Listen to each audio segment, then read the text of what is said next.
dois être spirituel. Puisque Kairos est un temps spirituel dans un temps matériel, ne peut saisir qu'un temps engagé par la spiritualité que des hommes et des femmes qui le sont aussi. On n'attend pas un temps spirituel en étant charnel. Et vous savez avec moi, quand je dis être spirituel, ça ne veut pas forcément dire être chrétien. Parce qu'il y a des païens qui sont spirituels et ils savent très bien discerner les cycles et les saisons durant lesquelles l'invisible envahit le visible et est prêt à accorder aux hommes des faveurs. Vous savez, Kairos ne vient pas forcément de manière à paraître claire aux yeux des hommes.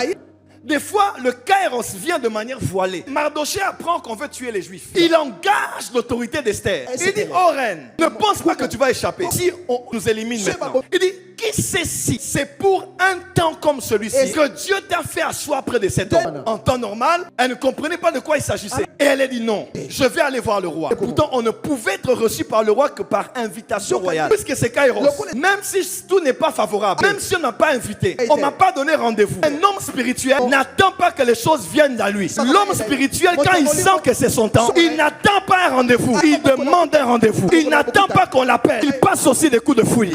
Il n'attend pas qu'on appelle son CV. Il amène son CV quelque part. Généralement, les opportunités de Dieu ne se présentent pas toujours comme étant favorables à vue d'œil. C'est quand tu es spirituel que tu te dis, ah, j'irai chez le roi.